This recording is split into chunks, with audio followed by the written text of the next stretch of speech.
problems are. So anyway, you know, they're yelling at me, Daoud, Daoud, Daoud. But my opponent stood up and he actually said in the debate, and guess what this Alex Daoud is? And everyone looked, well, what is he? He prays to the Pope. I said, I didn't know I prayed to the Pope. I thought I prayed to God. You know, what was going on? But he said it over and over again. And I waited. And I waited in the community. I waited for someone to come out, say this isn't right. That we don't use religion. That we don't use any sort of ethnic background in Miami Beach or anywhere, because we won't tolerate that. And when it started, it was so exciting. Because I waited for my Catholic priest, and he never said anything. It started with a rabbi, courageous rabbi by the name of Rabbi Irving Lehrman. Many of you know him. He stood up at his pulpit, told his congregation, we as Jews should know that religion should never enter into any decision of voting or politics. And then Rabbi Phineas Weberman, another Orthodox rabbi, stood up when my opponent Malik was sitting right in front of him, and he condemned him. Said, shame on you, Commissioner, that you above all would bring religion in. And God bless the citizens of Miami Beach. I won that election by 75%. And I went on and won it very strongly. I then started off serving and wanting to do good. We had the massive redevelopment plan, and that went ahead and passed a vote and never went ahead. But crime began to build up. And it happened when Fidel Castro, and Fidel Castro is a very shrewd despot. You know, I'm not supposed to say it, but I'm not in politics anymore.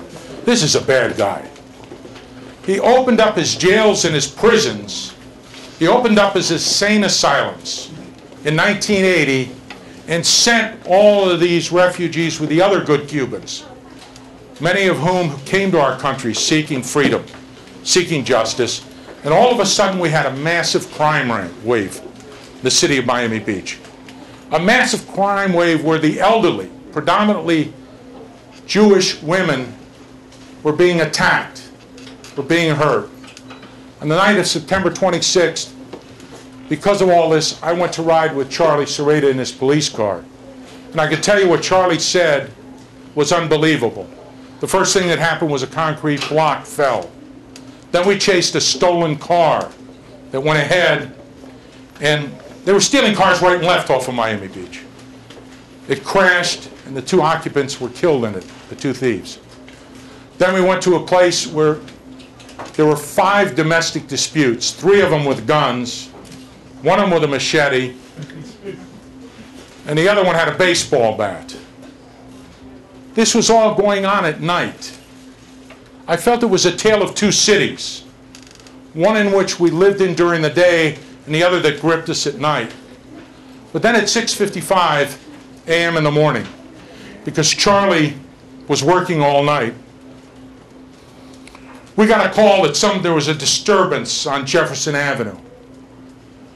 We pulled up, and Charlie drove the car expertly, and all of a sudden we got out of the car, and it was still dark, overcast. It looked like it was going to rain. The sun had not broken through. And there was a heavy sense in the air.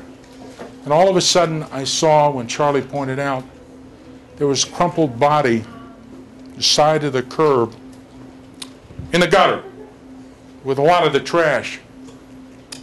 And I rushed out of the car, and I had a sickness inside of me. I had a feeling that I'd never be the same after this. And I got out of the car and rushed to the person that was laying there, and there were clothes tattered and torn. Everything was just ripped up. There was blood as far as you could see. And there was a body bruised and bent. And I went down on my knees, and I heard a voice very far away, like it was in the tunnel, saying to me, please help me. And I went to take that victim's arm, and all of a sudden I looked at the forearm, and there were the numbers of Auschwitz. That woman was Elsie Cohen. She was lying in the gutter. She had escaped all the horrors of Auschwitz to be beaten and raped, almost killed in the gutter by Mariel refugees. All of a sudden, Charlie started screaming, "Get a blanket." And I said, "Charlie, I know her." He said, "Alex, move." We went, the paramedics came, and all of a sudden a group of people came out, and it was sad. It was watching lambs being slaughtered by lions. I was getting a view of the city that Charlie had seen night after night. And Elsie just was laying there pleading, "Help me." We jumped in the police car. We started racing 3 blocks. Charlie made a left turn, and all of a sudden we saw 3 men. They were very tall. They looked very large. And they had a sense of, you could feel evil. Sometimes, you know, you get around something and it doesn't feel good. I sensed something was wrong, and Charlie said to me, "Stay in the car." He called for a backup. He went out and he started saying to him, "Stop, I want to talk to you." The men turned around in Spanish and said, "We don't speak English." And they didn't run. They didn't hide. They didn't try to get away. They stood there defiantly. And then all of a sudden, when Charlie was going ahead, one of them sucker punched him and hit him in the eye. And the other one went for his gun, his revolver. Without thinking, I rushed out of the car, and the 3 of them tried to jump Charlie.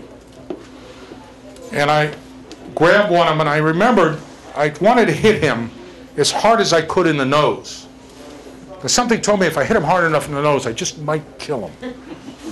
But I spun him around, and he moved. He had such an instinct. He moved the last minute, and I hit him, and his mouth erupted, and teeth came flying out, and he fell down. Once Charlie was freed, he covered his gun, and he immediately dove on the other attacker. The third one tried to run, and I grabbed him from behind, and I pulled him down, and I started to strangle him. Every emotion in my body was bent on killing that human being. Every emotion, every sense I ever had. Because you see, in the Garden of Eden, when Adam ate the apple, we ended up with the Adam's apple. This is a very vulnerable part of the body. It's a part in which people, if they're struck, get hurt immediately. I leveraged my arm around his Adam apple, and I wanted to crush it. I wanted to break his larynx up, because all I kept remembering was Elsie Cohen and how she appeared and how she looked. And I don't know how long passed, but they went ahead, and other police officers came, and they broke my grip. And then we started beating these animals. We started beating them so bad, I couldn't stop. I wanted to hit them. I wanted to kill them. I wanted to take them apart. I wanted them to suffer the way they had made Elsie suffer and the way they had made so many other people suffer.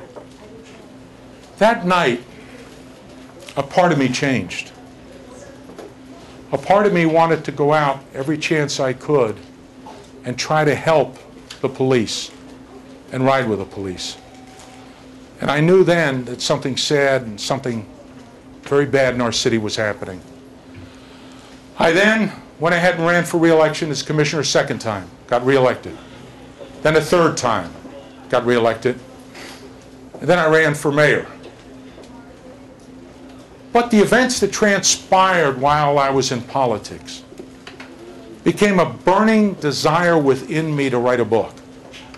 Because Sins of South Beach is more than a book, as Charlie said. It's the true story of violence, corruption, sex, murder, drugs, and the making of Miami Beach. Let me ask you a question. How many of you ever thought of running for politics? Please hold up your hand. About 8 people. How many have never thought? Geez, my gosh, I mean, that's wonderful. You know, politics it's a different type of experience when you're through it. I want to share with you one more story, and then I'll take questions from the group. I know you've got some questions to ask me.